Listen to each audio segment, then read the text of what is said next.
Lorsque les chasseurs retrouvèrent enfin la cabane abandonnée près de la frontière de l'Ohio, 6 mois après la disparition, ils découvrirent 2 corps enlacés dans une étreinte qui semblait presque paisible.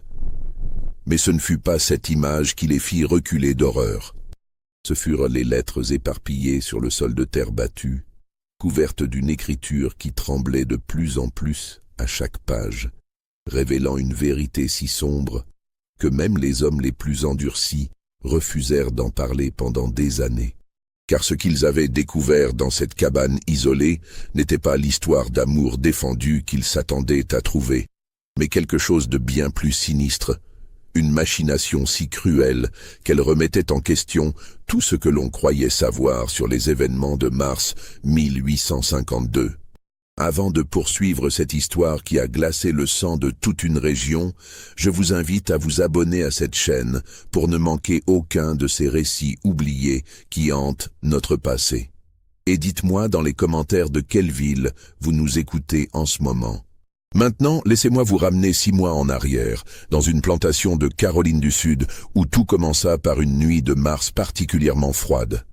La plantation Riverside s'étendait sur près de 1200 hectares le long de la Edisto River, dans le comté de Colton, en Caroline du Sud.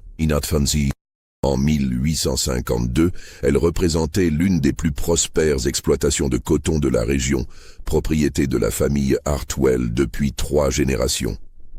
La grande maison de maître, construite dans le style néoclassique qui faisait la fierté des planteurs du Sud, se dressait au bout d'une allée bordée de chênes centenaires, drapés de mousse espagnole. Ses colonnes blanches brillaient sous le soleil de Géorgie, symbole tangible de la richesse et du pouvoir que conférait la culture du coton dans ces années précédant la guerre. Les champs s'étendaient à perte de vue, ondulant doucement vers l'horizon dans un océan de blanc cotonneux durant la saison des récoltes. L'air y était lourd, épais de l'humidité qui montait de la rivière et se mélangeait à la poussière des chemins de terre rouge. Les cabanes des esclaves formaient un village à part, situé à bonne distance de la maison de maître, assez loin pour ne pas offenser la vue, mais assez près pour permettre une surveillance constante. Chaque matin avant l'aube, le son de la cloche résonnait à travers la plantation, arrachant les travailleurs à un sommeil trop court pour être vraiment réparateur. La vie à Riverside suivait un rythme immuable, dicté par les saisons du coton et les caprices du temps. Les hivers y étaient relativement doux comparés au nord, mais suffisamment froids pour que les nuits deviennent inconfortables dans les cabanes mal isolées. Le printemps apportait la plantation de nouvelles graines, l'été l'entretien constant des plants, et l'automne la frénésie épuisante de la récolte où chaque minute de lumière du jour était exploitée jusqu'à l'épuisement des corps. Josiah Hartwell, le propriétaire actuel, était un homme de 58 ans dont la réputation d'homme d'affaires avisé s'étendait bien au-delà des frontières de l'État.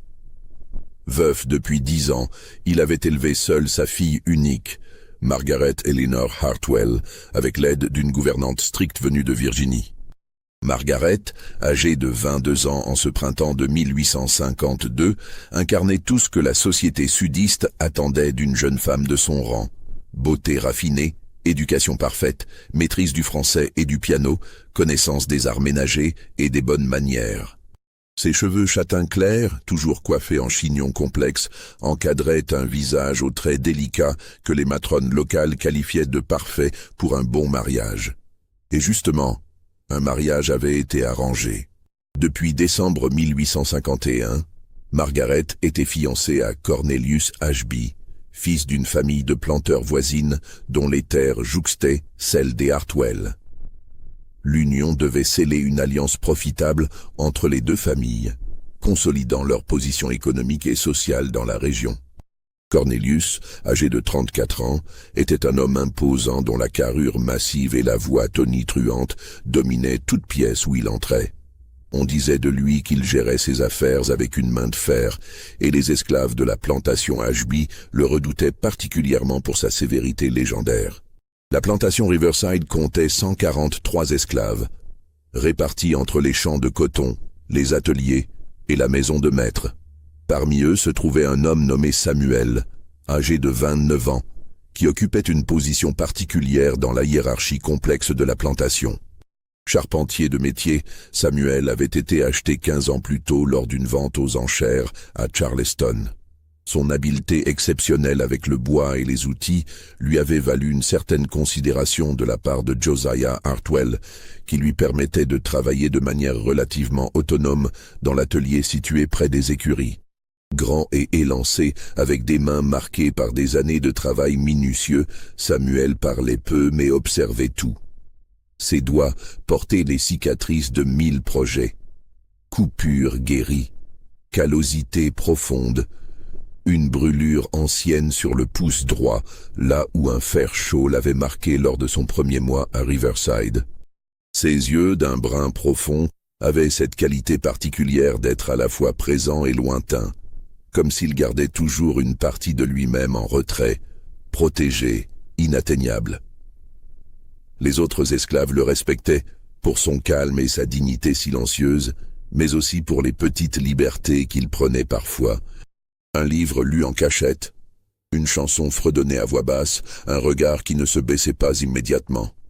Il y avait en lui une sorte de résistance passive mais inflexible, comme un arbre qui plie sous le vent mais ne se brise jamais. Les contremaîtres avaient appris à ne pas le pousser trop loin. Samuel obéissait aux ordres, accomplissait son travail avec une compétence irréprochable. Mais il y avait une ligne invisible qu'il ne franchissait jamais. Une partie de son âme qu'aucun fouet ne pourrait toucher. Ce que peu de gens savaient, c'est que Samuel avait appris à lire et à écrire, enseigné secrètement par un ancien contremaître sympathique aux idées abolitionnistes, avant que celui-ci ne soit renvoyé pour des raisons jamais clairement expliquées. Cette éducation clandestine, crime sévèrement puni dans les États du Sud, Samuel la gardait jalousement cachée, n'en faisant usage que dans la solitude de son cabanon, à la lueur vacillante d'une bougie volée. L'hiver de 1852 fut particulièrement rigoureux en Caroline du Sud. Les gelées précoces avaient endommagé une partie des cultures et une tension inhabituelle régnait sur la plantation. Josiah Hartwell passait de longues heures enfermé dans son bureau, à étudier ses livres de contes avec une expression de plus en plus sombre. Le mariage de Margaret était prévu pour le 15 avril, et les préparatifs battaient à leur plein. Des couturières venaient régulièrement de Charleston pour des essayages interminables, des listes de cadeaux circulaient, des invitations étaient envoyées à toutes les familles respectables de la région. Pourtant, ceux qui observaient attentivement aurait pu remarquer que Margaret semblait de plus en plus pâle au fil des semaines. Elle, qui avait toujours été animée et souriante, devenait silencieuse, presque absente. Ses mains tremblaient parfois durant les repas, et elle sursautait au moindre bruit soudain.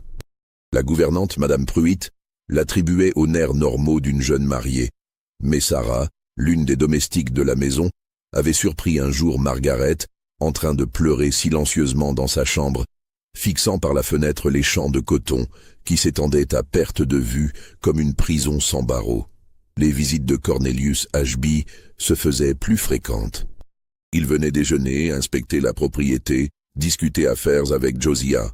Et à chaque visite, Margaret se faisait plus petite, plus discrète, comme si elle cherchait à se rendre invisible. Un après-midi de février, Sarah entendit des éclats de voix venant du salon de musique. La porte était entr'ouverte, et bien qu'elle sût qu'écouter était dangereux, quelque chose dans le ton terrifié de la voix de Margaret, la fit s'approcher. Ce qu'elle entendit la glaça. Cornelius, d'une voix basse et menaçante, expliquait à Margaret exactement ce qu'il attendait d'une épouse, utilisant des mots que Sarah n'oserait jamais répéter. Et la réponse de Margaret, presque inaudible, « Oui, Cornelius. Comme tu voudras, Cornelius. » Sarah n'en parla à personne, bien sûr. Les esclaves qui se mêlaient des affaires des maîtres finissaient rarement bien. Mais elle commença à observer Margaret différemment, et ce qu'elle vit la troubla profondément. Les manches longues même partant doux, les foulards qui cachèrent le cou, le maquillage qui semblait parfois dissimuler quelque chose sur les bras. Et surtout, ce regard vide, cette absence, comme si l'esprit de Margaret s'était enfui quelque part où personne ne pouvait l'atteindre. C'est dans ce contexte tendu que les interactions entre Margaret et Samuel commencèrent à être remarquées. Cela avait débuté innocemment. Margaret avait demandé à son père si Samuel pouvait réparer un secrétaire ancien dans sa chambre, dont un tiroir secret s'était coincé. Le travail avait pris plusieurs jours, Samuel venant chaque après-midi pour quelques heures de travail minutieux. Mais ce qui aurait dû s'arrêter là continua. Margaret trouvait toujours quelque chose à faire réparer, à ajuster, à améliorer. Un cadre à refixer, une étagère à installer, une armoire à restaurer. Les domestiques commencèrent à chuchoter. Ce n'était pas convenable qu'une jeune femme de la plantation passe autant de temps en présence d'un esclave, même avec une porte ouverte et une domestique dans le couloir. Madame Pruitt en fit la remarque à Josiah, qui balaya ses inquiétudes d'un geste. Margaret s'ennuyait en attendant son mariage. Elle décorait sa future demeure dans sa tête, rien de plus. Et Samuel était l'un des esclaves les plus fiables de la plantation. Il n'y avait aucune raison de s'inquiéter. Ce que personne ne savait, c'est que durant ces longues heures où Samuel travaillait dans la chambre de Margaret, des conversations avaient lieu. Au début, de simples échanges polis, puis, graduellement, quelque chose de plus profond. Margaret, désespérée, isolée, trouvait en Samuel le seul être humain qui semblait l'écouter vraiment. Et Samuel, qui avait lui-même connu la perte, la séparation, le désespoir, reconnaissait dans les yeux de cette jeune femme blanche la même expression de cage qu'il voyait chaque matin dans son propre reflet. La nuit du 18 mars 1852 fut glaciale. Un vent du nord sifflait à travers les chênes, faisant claquer les volets de la grande maison comme des coups de fouet dans l'obscurité. Les étoiles brillaient avec cette clarté particulière des nuits d'hiver dans le sud, perçantes et froides, comme des éclats de glace dans le ciel de velours noir. Josiah Hartwell se coucha vers 10 heures, après avoir vérifié comme toujours que toutes les portes étaient verrouillées et que les esclaves de maison avaient regagné leur quartier. Madame Pruitt, souffrante depuis quelques jours d'un rhume qui lui avait donné de la fièvre, s'était retirée tôt après avoir pris un remède à base de quinine et de laudanum. Sarah, la dernière à quitter la maison de maître, avait aperçu de la lumière sous la porte de Margaret vers 11 heures, mais n'y avait pas prêté attention. La jeune maîtresse lisait souvent tard le soir, trouvant dans les livres une échappatoire à une réalité qui l'étouffait de plus en plus. Cette nuit-là, rien ne semblait différent des autres. Les chiens de garde aboyèrent vers minuit, comme ils le faisaient souvent quand un renard ou un raton laveur s'aventurait trop près des bâtiments, puis se turent. Les gardiens de nuit firent leurs rondes habituelles, vérifiant que rien ne troublait le sommeil de la plantation.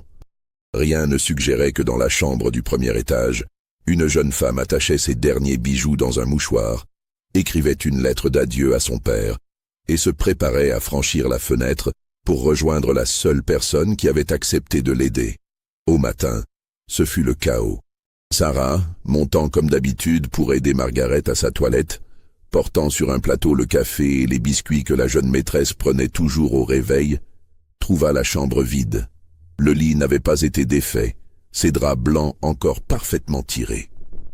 La fenêtre était grande ouverte, les rideaux de dentelle claquant dans le vent matinal comme des drapeaux de reddition. Un courant d'air glacé avait envahi la pièce durant la nuit, et le feu dans la cheminée s'était depuis longtemps éteint, laissant dans l'âtre des cendres froides comme la mort. Le plateau glissa des mains de Sarah et se fracassa sur le sol, le bruit de la porcelaine brisée résonnant dans le silence de la maison endormie. Sur le secrétaire que Samuel avait si soigneusement réparé des semaines auparavant, une lettre était posée, calée entre l'encrier et un chandelier éteint, portant simplement le nom de Josiah Hartwell, tracé d'une écriture élégante mais légèrement tremblante. Les cris de Sarah alertèrent toute la maisonnée. Josiah, encore en robe de chambre, se précipita dans la chambre de sa fille et s'empara de la lettre. Ses mains tremblaient tandis qu'il lisait et son visage devint d'une pâleur mortelle. Sans un mot, il froissa la lettre et sortit de la pièce en courant, hurlant des ordres. Il fallait réveiller le contremaître, rassembler les hommes, vérifier tous les quartiers des esclaves. Ce fut alors que la deuxième découverte fut faite. Samuel avait également disparu. Son cabanon était vide, et ses quelques possessions, quelques vêtements, des outils de travail, avaient été emportés. Dans l'écurie, 2 chevaux manquaient, ainsi qu'une selle et des provisions du garde-manger. L'évidence semblait accablante. Margaret Hartwell s'était enfuie avec l'esclave charpentier Samuel, volant des chevaux et des provisions dans la nuit. Le scandale était absolu, impensable, monstrueux. Comment une jeune femme de la meilleure société, éduquée, raffinée, promise à un mariage avantageux, avait-elle pu commettre un acte aussi dégradant, aussi impensable? Josiah Hartwell, anéanti, dut affronter non seulement la trahison de sa fille unique, mais aussi l'humiliation sociale qui s'ensuivit. Cornelius Ashby, en apprenant la nouvelle, entra dans une rage terrifiante. Il fit irruption dans la plantation Riverside dans la matinée, exigeant des explications, menaçant de poursuivre Josiah pour rupture de contrat, jurant qu'il retrouverait Margaret et que l'esclave Samuel serait lynché publiquement pour son crime. La lettre que Margaret avait laissée ne fut jamais rendue publique. Josiah la garda pour lui, la relisant obsessionnellement dans la solitude de son bureau. Mais des fragments de son contenu finirent par filtrer, répandus par les domestiques qui avaient entendu les conversations. Margaret y exprimait son amour pour Samuel, son refus d'épouser Cornelius Ashby, sa détermination à fuir vers les États libres du Nord où elle et Samuel pourraient vivre ensemble. Elle suppliait son père de la comprendre, de ne pas les poursuivre, d'accepter qu'elle avait fait son choix. Ces mots, dans la bouche d'une jeune femme blanche de la haute société sudiste, étaient incompréhensibles, inacceptables. Les voisins, les amis de la famille, tous conclurent que Margaret avait dû être séduite, manipulée, peut-être même forcée par l'esclave rusé qui avait profité de sa naïveté. Car l'alternative, qu'une femme blanche puisse véritablement choisir un homme noir, renoncer à tous ses privilèges, à sa position sociale, à sa famille, était tout simplement impossible à concevoir. Dans les heures qui suivirent la découverte, la plantation Riverside se transforma en ruche bourdonnante d'activité. Le shérif du comté fut alerté, des avis de recherche furent rédigés, une récompense substantielle offerte. Cornelius Ashby engagea personnellement les meilleurs chasseurs d'esclaves de la région, des hommes réputés pour leur efficacité impitoyable à traquer les fugitifs. Ces chasseurs, menés par un certain Tobias Crow, ancien trappeur devenu spécialiste de la récupération d'esclaves en fuite, se mirent au travail immédiatement. Les traces étaient relativement fraîches. Les 2 chevaux avaient été repérés se dirigeant vers le nord, et plusieurs témoins confirmèrent avoir vu, dans les jours précédents, un homme noir et une femme blanche voyageant ensemble. Ces témoignages, souvent contradictoires et amplifiés par les rumeurs, dessinaient néanmoins une direction. Margaret et Samuel semblaient se diriger vers les États du Nord, probablement vers l'Ohio ou la Pennsylvanie, où les lois sur l'esclavage étaient différentes et où des réseaux d'aide aux fugitifs étaient connus pour opérer. Les semaines qui suivirent la fuite furent marquées par une frénésie de recherche sans précédent. Cornelius Ashby ne ménagea ni son argent ni ses efforts, alimenté par une rage qui semblait croître chaque jour comme un feu nourri de kérosène. Il parcourait personnellement les routes, interrogeant chaque aubergiste, chaque fermier, chaque voyageur, cherchant le moindre indice qui pourrait le mener aux fugitifs. Ses yeux, disaient ceux qui le croisaient, avaient pris une lueur particulière, un mélange de fureur et d'obsession qui effrayait même ses proches. Il dormait à peine, mangeait peu, et passait ses journées sur les routes poussiéreuses du sud, poussant son cheval jusqu'à l'épuisement, avant de s'arrêter pour quelques heures de repos, agité, dans une auberge quelconque. Josiah Hartwell, lui, s'enfonça dans un silence de plus en plus profond. Il délaissa la gestion de sa plantation, laissant à son contremaître le soin de diriger les opérations quotidiennes. Il passait ses journées enfermé dans son bureau, les rideaux tirés même en plein jour. La lettre de Margaret posée devant lui sur le bureau de noyer sombre qui avait appartenu à son propre père. Les domestiques racontèrent plus tard qu'on l'entendait parfois parler seul, murmurant des questions sans réponse. Comment avait-il pu ne rien voir? Quel signe avait-il manqué? Sa fille l'avait-elle toujours haï à ce point? Pourquoi n'avait-elle pas compris qu'il ne faisait que ce qui était le mieux pour elle, pour leur famille, pour leur position dans la société? Certains matins, les domestiques le trouvaient endormi sur son bureau, la lettre de Margaret froissée dans sa main, comme s'il l'avait serrée toute la nuit. D'autres fois, ils l'entendaient pleurer, des sanglots rauques et étouffés qui semblaient venir du plus profond de son être. L'homme qui avait dirigé la plantation Riverside d'une main de fer pendant des décennies se désintégrait lentement sous le poids de la trahison de sa fille et de sa propre culpabilité inavouée. Les chasseurs d'esclaves, menés par Tobias Crow, remontèrent méthodiquement la piste. Ils retrouvèrent les 2 chevaux, abandonnés près de la frontière de la Caroline du Nord, 3 semaines après la fuite. Les selles avaient été vendus à un maréchal ferrant qui confirma avoir vu un couple correspondant à la description. L'homme noir, grand et élancé, parlait peu mais semblait instruit. La femme blanche, couverte d'un châle, gardait la tête baissée mais payait en pièces d'or. Ils étaient repartis à pied, se mêlant aux voyageurs sur les routes commerciales. Les traces devinrent ensuite plus difficiles à suivre. Des rumeurs circulaient, on les aurait vus à Richmond, puis à Baltimore, puis à Philadelphie. Chaque piste semblait prometteuse, puis se révélait être une fausse alerte, un couple de voyageurs ordinaires qui n'avaient aucun lien avec les fugitifs.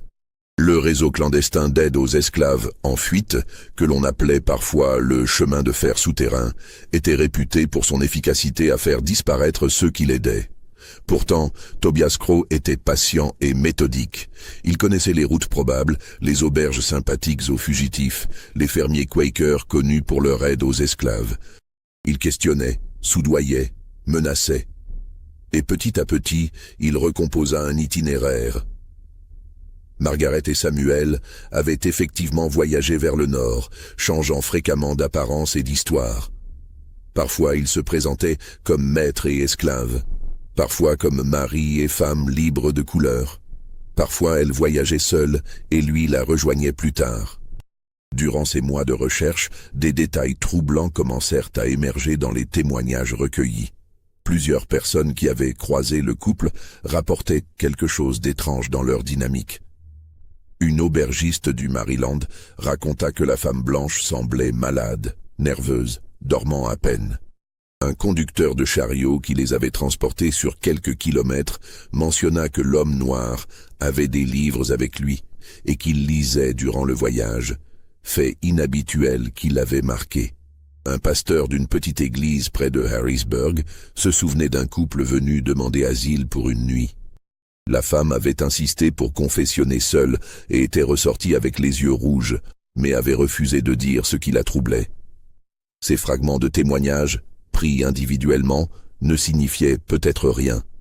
Mais assemblés, ils commençaient à dessiner une image différente de celle de la simple fuite amoureuse. Il y avait quelque chose de désespéré dans leur course, quelque chose qui dépassait la simple quête de liberté. En Caroline du Sud, le scandale ne s'éteignait pas. Au contraire, il enflait, nourri par les ragots et les spéculations. Les femmes de la bonne société parlaient de Margaret avec un mélange de fascination horrifiée et de condamnation vertueuse. Comment une jeune fille si bien élevée avait-elle pu tomber si bas? Certaines suggéraient qu'elle avait été ensorcelée, que Samuel pratiquait peut-être des rituels vaudous comme on en entendait parler parmi certains esclaves venus des Caraïbes. D'autres murmuraient qu'elle avait toujours eu quelque chose d'étrange, de trop silencieux, de trop renfermé. Cornelius Ashby, lui, construisait une narration différente. Dans les salons et les clubs de gentlemen, il racontait une histoire de séduction calculée, de manipulation sournoise. Samuel, disait-il, avait profité de l'innocence de Margaret, l'avait remplie de mensonges et de promesses, l'avait souillée puis enlevée pour échapper au châtiment qui l'attendait. Cette version qui préservait l'honneur de Margaret tout en diabolisant Samuel fut largement acceptée. Elle correspondait mieux aux préjugés et aux croyances de l'époque. Mais Sarah, La domestique qui avait si souvent observé Margaret en silence, gardait ses propres pensées. Elle se souvenait des bleus qu'elle avait aperçus, des tremblements, de ce regard vide, et elle se souvenait aussi d'avoir vu, une fois, Samuel en train de réparer une fenêtre dans la chambre de Margaret et la jeune maîtresse lui parlant doucement, presque tendrement, mais pas avec la passion d'une amoureuse, plutôt avec la confiance fragile de quelqu'un qui a trouvé un allié dans un monde hostile. Les mois passèrent. Avril arriva, le mois où le mariage aurait dû avoir lieu. Au lieu de cela, la maison Hartwell resta plongée dans une atmosphère de deuil. Josiah ne recevait plus de visiteurs, et les quelques fois où il sortait pour affaires, les gens remarquaient qu'il avait vieilli de 10 ans en quelques semaines. En mai, une lettre parvint à Tobias Crow. Elle venait d'un informateur à Cincinnati, dans l'Ohio, qui rapportait avoir vu un couple correspondant à la description. Il logeait dans une pension modeste à la périphérie de la ville et semblait se préparer à traverser vers le Canada. L'informateur demandait des instructions. Devait-il les faire arrêter immédiatement ou simplement les surveiller? Crow agit vite. Avec 3 de ses hommes les plus fiables, il prit le train vers Cincinnati. Le voyage dura plusieurs jours et durant tout ce temps, Crow ne cessa de planifier. Capturer un esclave fugitif était une chose, mais ramener une femme blanche qui avait apparemment choisi sa fuite en était une autre. Il fallait de la discrétion, de la finesse. Un scandale public ne servirait les intérêts de personne. Lorsqu'ils arrivèrent à Cincinnati, début juin, l'informateur les attendait, mais ce qu'il leur révéla les désarçonna. Le couple avait quitté la pension 3 jours plus tôt, et personne ne savait où ils étaient allés. Le propriétaire de la pension se souvenait seulement que l'homme noir avait reçu une visite, un autre homme de couleur qui semblait bien habillé et éduqué. Après cette visite, le couple était parti précipitamment, laissant même quelques affaires derrière eux. Crow fouilla la chambre qu'ils avaient occupée. Parmi les objets abandonnés, il trouva un châle appartenant manifestement à Margaret, quelques vêtements d'homme et, étrangement, plusieurs livres. Pas n'importe quel livre. Des ouvrages de philosophie, des traités sur le droit naturel, un exemplaire usé des écrits de Benjamin Franklin. Et entre les pages de l'un d'eux, une feuille de papier couverte d'une écriture fine et précise. C'était une sorte de journal, ou plutôt des fragments de pensée notés rapidement. L'écriture était celle de Samuel. Crow le comprit en comparant avec les quelques échantillons qu'il avait obtenus de la plantation Riverside. Mais ce qui était écrit était troublant. Il ne s'agissait pas de déclarations d'amour ou de plans de fuite, mais de réflexions philosophiques sur la nature de la liberté, sur la moralité de l'obéissance aux lois injustes, sur le poids de la culpabilité. Et une phrase, répétée à plusieurs endroits, avec de légères variations. Sauver une âme en péril, vaut-il la damnation de la sienne propre? Crow empocha le papier et poursuivit ses recherches. À Cincinnati, il interrogea les conducteurs de bateaux fluviaux, les marchands, les taverniers. Finalement, un batelier se souvint avoir vu un couple traverser vers la rive du Kentucky la semaine précédente. Mais sa description était curieuse. L'homme noir ne semblait plus aussi assuré, et la femme blanche paraissait étrange. Malade, dit le batelier, ou peut-être folle. Elle parlait toute seule. La piste menait maintenant vers l'est, le long de la rivière Ohio, puis vers le nord à travers les forêts de l'Ohio. C'était une région difficile, avec de nombreux sentiers et cachettes. Des communautés de Quakers y vivaient, connues pour leur aide aux fugitifs. Crow savait qu'il lui faudrait de la patience. Les semaines se transformèrent en mois. Juillet arriva, puis août. À chaque nouveau rapport, à chaque nouveau témoignage, l'image devenait plus floue plutôt que plus claire. Des fermiers rapportaient avoir vu des ombres se déplacer la nuit, mais quand on vérifiait, il n'y avait personne. Un médecin de campagne mentionnait qu'une femme blanche était venue le consulter, accompagnée d'un homme de couleur, se plaignant de fièvre et de cauchemars. Mais quand le médecin avait voulu en savoir plus, ils étaient partis précipitamment. Cornelius Ashby, informé régulièrement des progrès de Crow, devenait de plus en plus impatient. Il envoya plusieurs lettres cinglantes exigeant des résultats. À un moment, il menaça même de venir en personne diriger les recherches, mais Crow réussit à l'en dissuader, arguant que sa présence attirerait trop d'attention. C'est en septembre que la piste se réchauffa à nouveau. Un shérif local d'une petite ville de l'Ohio contacta Crow. Un couple correspondant à la description avait été aperçu dans une ferme abandonnée à une vingtaine de kilomètres au nord. La ferme appartenait autrefois à une famille de Quakers qui avait déménagé vers l'ouest et elle était connue pour être un point de passage du chemin de fer souterrain. Le shérif proposait son aide pour organiser une expédition discrète. Crow accepta. Avec le shérif et 4 hommes de confiance, il se mit en route par une nuit sans lune. La ferme était située dans une zone boisée, accessible seulement par un sentier tortueux. Ils progressèrent lentement, en silence, guidés par un informateur local qui connaissait les lieux. Mais quand ils arrivèrent à la ferme, elle était déserte. Récemment déserte. Un feu brûlait encore faiblement dans l'âtre, et de la nourriture à moitié consommée était posée sur une table branlante. Il était évident que quelqu'un avait quitté les lieux en hâte, prévenu probablement par un guetteur. Crow et ses hommes fouillèrent néanmoins les lieux. Dans une chambre à l'étage, ils trouvèrent quelque chose qui les figea. Sur le mur blanchi à la chaux, une inscription tracée au charbon de bois. L'écriture était tremblante, presque hystérique. « Pardonne-moi, Père. Pardonne-moi, Seigneur. J'ai choisi le moindre de 2 mots, mais le poids m'écrase. Il a promis de me sauver et je l'ai cru. Mais maintenant je vois la vérité, nous sommes tous 2 damnés. » En dessous, d'une autre écriture, plus ferme.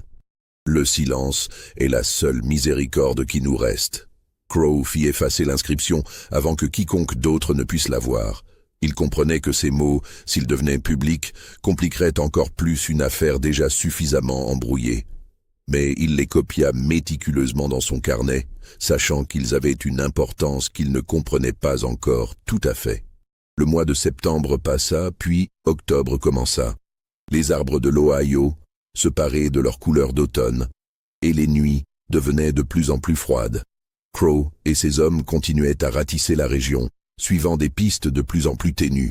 Mais il y avait quelque chose qui tracassait Crow, quelque chose qu'il ne parvenait pas à définir.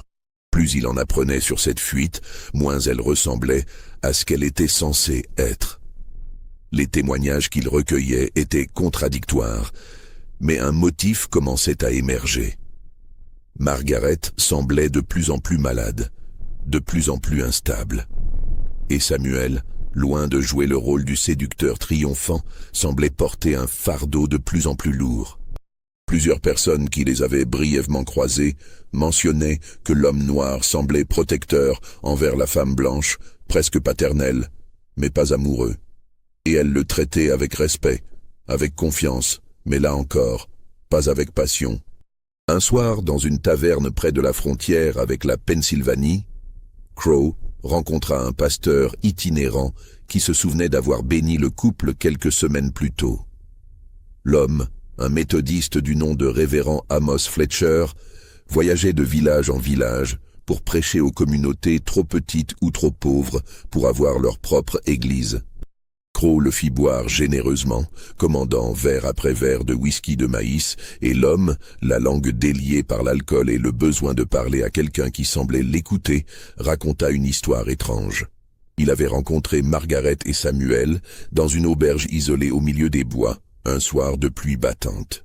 Ils s'étaient réfugiés là après avoir marché toute la journée, et le révérend Fletcher avait été frappé par leur apparence. La femme blanche avait les vêtements trempés et déchirés par endroits, les cheveux emmêlés tombant sur ses épaules comme elle n'aurait jamais permis dans sa vie d'avant. L'homme noir restait en retrait, protecteur mais pas possessif, ses yeux constamment en alerte comme ceux d'un animal traqué. Margaret avait insisté pour une bénédiction, s'accrochant au pasteur avec une urgence qui l'avait troublé.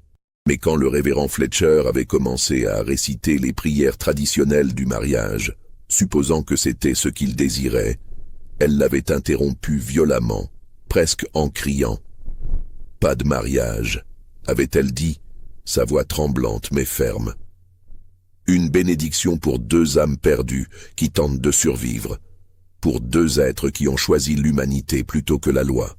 Et Samuel avait ajouté, d'une voix basse mais distincte, « Pour deux complices dans le péché, qui cherchent néanmoins la rédemption. » Le pasteur, troublé par ces paroles qui sonnaient plus comme une confession que comme une demande de bénédiction, avait néanmoins prononcé une prière.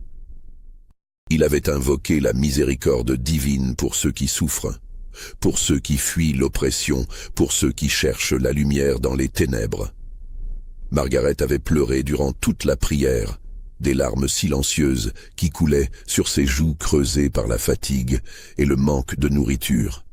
Samuel était resté immobile, les yeux fermés, ses lèvres bougeant en silence comme s'il répétait ses propres prières. Mais il y avait autre chose que le révérend Fletcher se souvenait avoir vu, et c'était cette image qui l'avait hanté depuis. Quand Margaret avait retiré son gant pour que le pasteur puisse signer son front de la croix avec de l'eau bénite, il avait aperçu son poignet. Il était couvert de marques, anciennes et récentes, certaines ressemblant à des brûlures de cigarettes disposées en motifs réguliers, d'autres à des traces de liens serrés qui avaient coupé la circulation sanguine. Il y avait aussi des ecchymoses, jaunes et violettes, qui remontaient le long de son avant-bras avant de disparaître sous la manche de sa robe. Le pasteur avait voulu poser des questions, mais Margaret avait rapidement remis son gant et s'était détournée. Samuel avait posé une main protectrice sur son épaule, un geste étrangement paternel plutôt que romantique, et l'avait guidé vers la sortie de la taverne. Ils étaient partis dans la nuit pluvieuse, deux silhouettes se fondant dans l'obscurité, et le révérend Fletcher ne les avait jamais revus. Ce témoignage ébranla Crowe plus qu'il ne voulait l'admettre. Il commençait à entrevoir une histoire très différente de celle que Cornelius Ashby lui avait racontée. Mais il était trop engagé dans sa chasse pour reculer maintenant, et de toute façon, son travail n'était pas de juger mais de capturer. En novembre, les premières neiges tombèrent. Les recherches devinrent plus difficiles, les pistes encore plus difficiles à suivre. Crowe réduisit son équipe à 2 hommes de confiance, comprenant que la discrétion était plus importante que le nombre. Ils se concentrèrent sur une zone particulière, une région boisée, près de la frontière canadienne, où plusieurs fermes isolées étaient connues pour abriter des fugitifs en route vers la liberté. C'est là, dans une cabane abandonnée de chasseurs enfouie sous les branches basses des sapins et presque invisible sous son manteau de mousse et de lierre, qu'ils trouvèrent enfin un indice concret. La cabane avait manifestement été habitée récemment.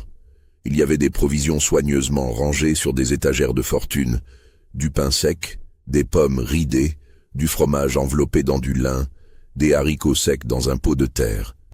Des bougies à moitié consumées étaient posées sur une table branlante, et quelques vêtements étaient pliés dans un coin, des vêtements de femmes reconnaissables à leur coupe et à leur tissu fin, trop fin pour cette région sauvage. Mais surtout, il y avait une malle. Petite, en bois de cèdre avec des ferrures de cuivre ternies par l'humidité, elle était partiellement cachée sous un tas de couvertures usées. Crowe l'ouvrit avec des mains qui tremblaient légèrement.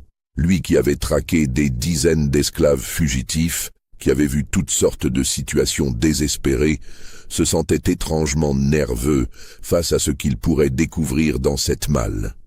À l'intérieur, il trouva un trésor de vérité, une série de lettres écrites par Margaret à son père, mais jamais envoyées. Elles étaient datées, numérotées, comme si Margaret avait tenu une sorte de journal épistolaire de sa descente, dans le désespoir. L'encre avait bavé par endroits, probablement à cause des larmes qui avaient coulé pendant qu'elle écrivait. Certaines pages portaient des taches qui ressemblaient à du sang séché. Ces lettres étaient déchirantes. La première datait de décembre 1851, juste après les fiançailles officielles. Margaret y décrivait sa première rencontre privée avec Cornelius. Comment il avait fermé la porte du salon, comment son sourire s'était transformé en quelque chose de cruel. Il m'a dit, écrivait-elle d'une main encore assurée à ce stade, que je devais apprendre à lui obéir en toutes choses, que la volonté d'une femme n'avait pas sa place dans un mariage chrétien. Et quand j'ai protesté, il m'a saisi par le bras si fort que j'ai senti les os craquer. Il m'a dit que ce n'était qu'un avant-goût, que je devais m'habituer à comprendre ma place. Les lettres suivantes documentaient une escalade terrifiante. Les visites de Cornelius devenaient plus fréquentes et plus violentes. Il l'emmenait faire des promenades dans le jardin, loin des regards.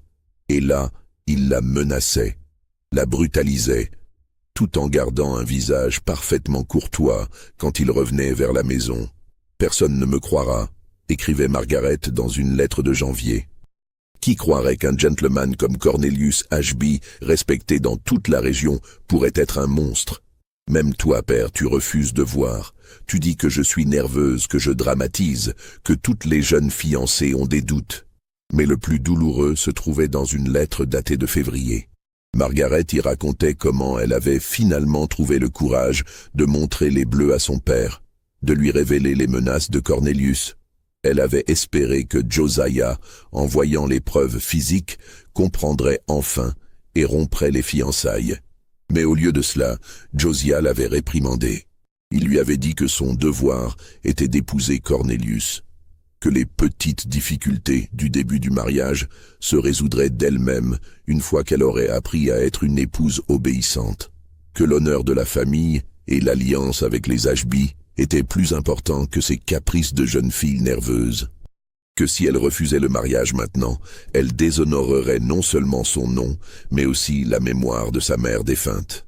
C'est à ce moment-là, écrivait Margaret, que j'ai compris que mon propre père m'avait vendu, pas pour de l'argent directement, mais pour du prestige, pour du pouvoir, pour des terres qui jouxteraient les siennes.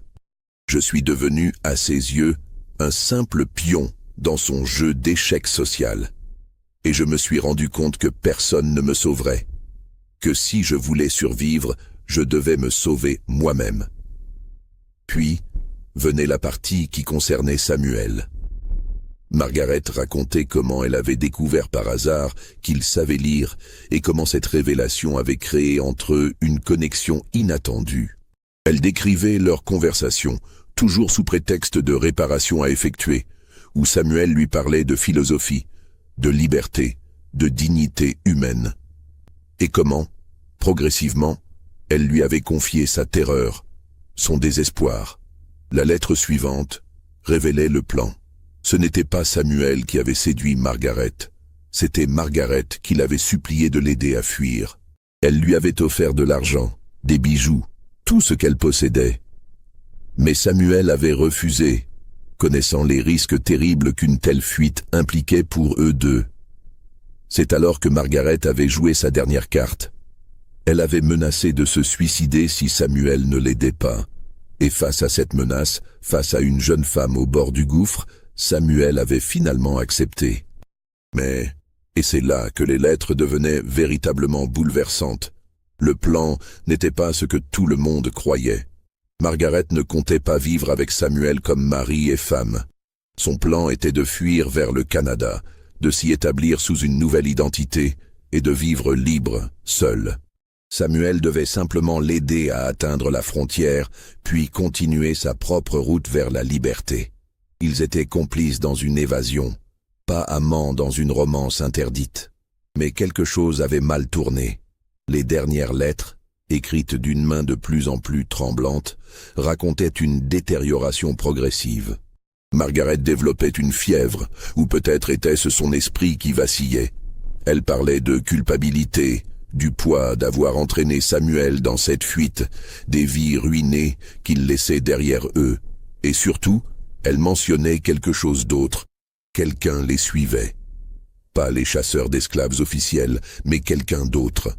Quelqu'un qui connaissait leurs mouvements, qui les précédait parfois. La dernière lettre s'arrêtait au milieu d'une phrase. « Nous avons atteint la cabane dont le Quaker nous avait parlé. Samuel dit que nous devons nous reposer avant la dernière étape. Mais j'ai vu quelqu'un dans les bois, je crois que c'est... » Crow lut et relut ses lettres. Elles changeaient tout, mais elles soulevaient aussi une question terrifiante. Si quelqu'un d'autre suivait Margaret et Samuel, qui était-ce? Et surtout, qu'était-il devenu? Il continua de fouiller la cabane et découvrit un autre document, caché sous une lame de plancher. C'était une lettre de Samuel, également non envoyée, adressée à Josiah Hartwell. Dans cette lettre, Samuel expliquait la vérité de la situation. Il racontait comment Margaret l'avait supplié, comment il avait d'abord refusé, puis finalement accepté par compassion. Il décrivait leur fuite non comme une aventure amoureuse, mais comme un chemin de croix. Et il terminait par une confession bouleversante. Il savait que sa décision d'aider Margaret les condamnerait probablement tous les deux, mais il ne pouvait pas vivre avec le poids de son suicide sur la conscience. « Monsieur Hartwell, » écrivait Samuel, « je sais que vous ne me croirez probablement jamais. Je sais que ma peau me condamne d'avance. Mais je jure devant Dieu que je n'ai jamais touché votre fille autrement qu'avec respect et compassion. Je l'ai aidée parce que c'était la bonne chose à faire, même si je savais que cela signait ma mort. Si vous lisez cette lettre un jour, sachez au moins ceci. Margaret méritait mieux que ce que le monde lui offrait, et j'espère qu'elle aura trouvé la paix, où qu'elle soit maintenant. » Crow plia soigneusement les lettres et les rangea dans sa sacoche. Il savait qu'il devrait les montrer à Cornelius Ashby et à Josiah Hartwell. Mais il savait aussi que ces lettres changeraient tout, et pas nécessairement en bien. Si cette histoire vous a donné des frissons, n'hésitez pas à laisser un like et à me dire dans les commentaires ce que vous pensez qu'il s'est réellement passé. Croyez-vous à la version de Margaret et Samuel, ou pensez-vous qu'il y a encore d'autres secrets cachés? Maintenant, poursuivons vers la découverte finale, celle qui a bouleversé tous ceux qui en ont été témoins. Crow et ses deux hommes quittèrent la cabane avec la certitude que Margaret et Samuel ne pouvaient plus être très loin. Les provisions trouvées dans la cabane étaient fraîches, le feu récent. Ils devaient être dans un rayon de quelques kilomètres tout au plus. Ils explorèrent méthodiquement la zone pendant 3 jours. C'est le matin du 4e jour, alors qu'une neige fine commençait à tomber, qu'ils découvrirent une autre cabane, plus petite, plus isolée encore, nichée au fond d'un vallon boisé. De la fumée sortait de la cheminée. Crow fit signe à ses hommes de rester en arrière et s'approcha seul, prudemment. La porte de la cabane était légèrement entr'ouverte, ce qui était étrange par ce temps froid. Il la poussa doucement et entra. Ce qu'il vit le figea sur place. 2 corps gisaient sur un lit étroit, enlacés. Margaret et Samuel, ou du moins ce qu'il en restait. Ils étaient morts depuis plusieurs jours, peut-être une semaine. Il n'y avait aucun signe de violence, aucune blessure visible. Ils semblaient simplement s'être endormis et ne jamais s'être réveillés. Mais ce n'était pas cela qui glaça le sang de Crow. C'était l'expression sur leur visage. Margaret avait les yeux fermés, son visage marqué par ce qui ressemblait à un soulagement paisible. Samuel, lui, avait les yeux ouverts, fixant le plafond avec une expression qui mélangeait tristesse et résignation. Sur la table à côté du lit, Crow trouva une petite fiole vide qui avait contenu du laudanum, un opiacé couramment utilisé comme médicament à l'époque. À côté, une note écrite de la main de Margaret. « Nous avons choisi ceci ensemble. C'est notre seule liberté.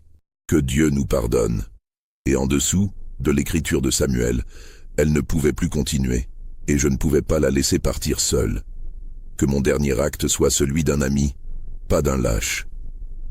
Crow recula, sentant ses jambes faiblir. Ce n'était pas une capture glorieuse, pas un dénouement triomphant. C'était une tragédie, une double mort choisie plutôt que de continuer à fuir ou d'être capturés. Ces hommes entrèrent à leur tour, et leur réaction fut similaire. Pendant un long moment, les 3 chasseurs restèrent silencieux, regardant les 2 corps enlacés dans la mort. Puis, l'un d'eux murmura « Qu'est-ce qu'on fait maintenant ?» Crow ne répondit pas immédiatement. Il continuait à fouiller la cabane, cherchant d'autres indices. C'est alors qu'il remarqua quelque chose d'étrange. Des traces dans la poussière du sol, des empreintes de pas qui n'appartenaient ni à Margaret, ni à Samuel. Quelqu'un d'autre était venu ici récemment. Il suivit les traces jusqu'à une armoire et l'ouvrit.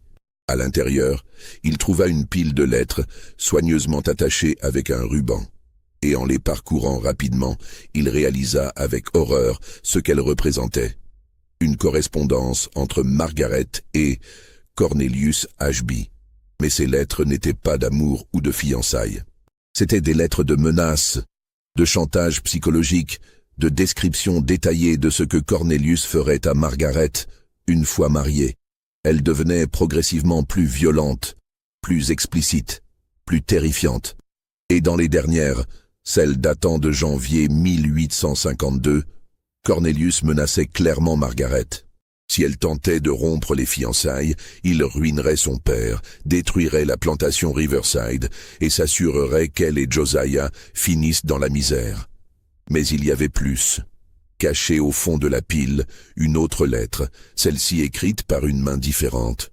Une lettre signée par Josiah Hartwell lui-même. Et ce qu'elle contenait était glaçant.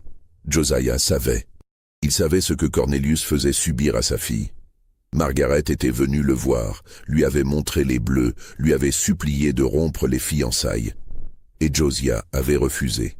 Pire encore, il avait écrit à Margaret que son devoir était d'épouser Cornelius, que les petites difficultés du début du mariage se résoudraient d'elles-mêmes, que l'honneur de la famille et l'alliance avec les Ashby étaient tout plus importants que ses caprices de jeune fille nerveuse.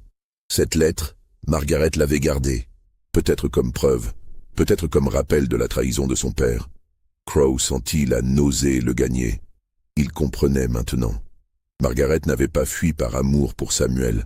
Elle avait fui pour sauver sa vie, pour échapper à un mariage qui l'aurait probablement tué d'une manière ou d'une autre. Et Samuel, cet esclave qui n'avait rien à gagner et tout à perdre, l'avait aidé parce qu'il était la seule personne à avoir vraiment vu sa détresse, à avoir vraiment écouté. Mais il y avait encore un mystère. Crowe revint vers les corps et les examina plus attentivement. C'est alors qu'il remarqua quelque chose qu'il avait manqué dans sa première inspection. Sur le cou de Margaret, à moitié caché par son col, des marques de strangulation partiellement guéries. Et sur le bras de Samuel, une blessure par balle qui avait été soignée mais était encore visible. Quelqu'un les avait trouvés avant Crowe. Quelqu'un les avait attaqués. Et ce quelqu'un avait... Un bruit à l'extérieur fit sursauter Crowe. Il se précipita à la fenêtre et aperçut une silhouette s'éloignant dans les bois enneigés. Sans réfléchir, il se lança à sa poursuite, ses hommes sur ses talons.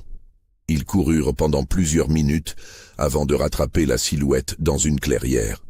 Quand l'homme se retourna, Crowe reconnut immédiatement les traits brutaux, les yeux froids, Cornelius Ashby. « Cornelius » haleta Crowe. « Qu'est-ce que vous faites ici ?» Ashby le regarda avec un sourire glacial. « La même chose que vous, Crowe. Je termine le travail. Vous les avez trouvés avant moi. Il y a 3 jours, admit Ashby. Je les suivais depuis des semaines, par mes propres moyens. Je n'allais pas laisser un incompétent comme vous gérer cette affaire. Et qu'avez-vous fait ?» demanda Crowe, bien qu'il craignît déjà de connaître la réponse. Ashby haussa les épaules. J'ai essayé de ramener Margaret à la raison, de lui faire comprendre son erreur. Mais elle hurlait, se débattait comme une folle. J'ai dû la maîtriser, et le nègre a essayé de me tirer dessus avec un vieux pistolet qu'il avait. Je l'ai blessé, évidemment. Et puis je leur ai expliqué la situation. Margaret retournerait avec moi, et l'esclave serait pendu publiquement. Simple, non? Le sourire d'Ashby s'élargit. Mais la petite idiote a préféré avaler du poison plutôt que de m'épouser. Et son complice a fait de même. Le drame et la lâcheté, typiques des faibles.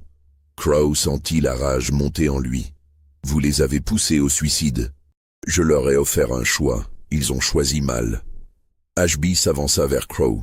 Et maintenant, nous allons récupérer les corps, les ramener en Caroline du Sud et raconter l'histoire que tout le monde veut entendre. L'esclave a enlevé et violé Margaret, puis l'a tuée avant de se suicider. Simple, propre, et cela donne à chacun ce qu'il veut. « Et les lettres ?» demanda Crowe. « Celles dans la cabane qui prouvent la vérité ?» Le visage d'Ashby se durcit. « Quelles lettres ?» Celle qui montre ce que vous avez fait à Margaret. Ce que Josiah savait.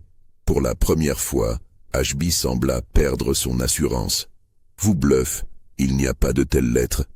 Oh mais si, dit Crow, tapotant sa sacoche. Et je les ai toutes ici. Le silence qui suivit fut lourd de menaces. Les hommes de Crow avaient à la main sur leurs armes, tout comme Ashby semblait évaluer ses options. Finalement, Ashby parla d'une voix basse et dangereuse. « Combien ? Pardon ? Combien voulez-vous pour ces lettres ? Pour votre silence ?» Crow réfléchit. Il pensa à Margaret, morte dans cette cabane, ayant choisi le poison plutôt que de retourner vers cet homme. Il pensa à Samuel, qui avait risqué et perdu sa vie pour aider quelqu'un qui n'avait personne d'autre. Et il pensa à l'argent, à beaucoup d'argent, qu'Ashby était manifestement prêt à payer. « Le double de ce que vous m'avez déjà payé pour cette chasse, » dit-il finalement. Plus un bonus de silence. Ashby sourit, soulagé. Affaire conclue. Les corps de Margaret Hartwell et de Samuel furent ramenés en Caroline du Sud début décembre 1852.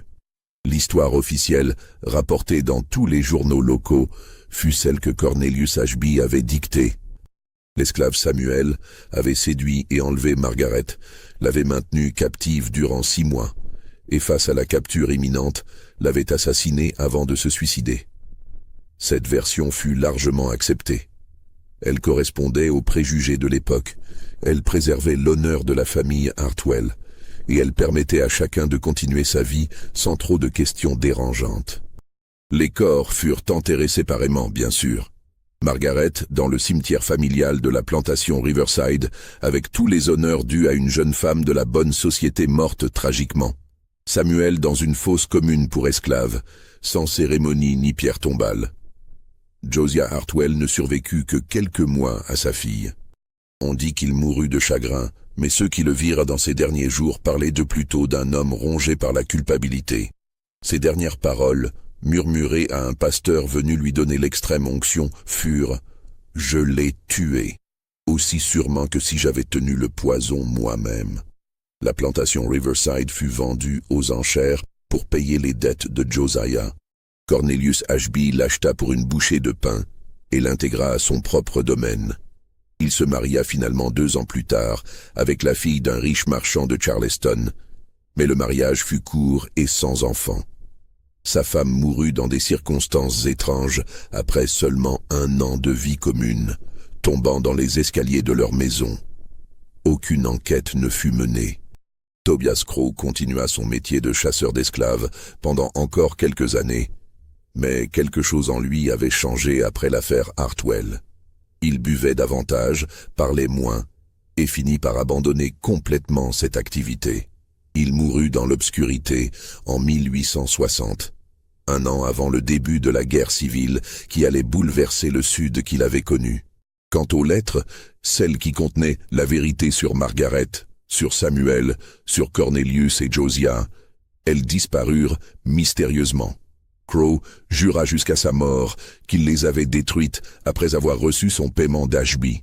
Mais des rumeurs persistantes suggèrent qu'il en aurait gardé des copies, cachées quelque part, une sorte d'assurance au cas où Ashby tenterait de le faire taire de manière permanente. Certains disent que ces lettres existent toujours, enfermées dans un coffre quelque part, attendant d'être découvertes.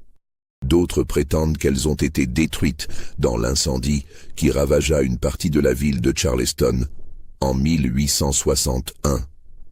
La vérité, personne ne la connaît vraiment. Ce que l'on sait, c'est que dans les années qui suivirent, plusieurs personnes impliquées dans l'affaire connurent des fins étranges. Le shérif qui avait aidé Crow dans ses recherches se suicida sans raison apparente. L'informateur de Cincinnati disparut et ne fut jamais retrouvé. Et Sarah, la domestique qui avait tant observé Margaret en silence, fut trouvée morte dans sa cabane, officiellement de cause naturelle, mais avec des marques de violence que personne ne voulut reconnaître officiellement.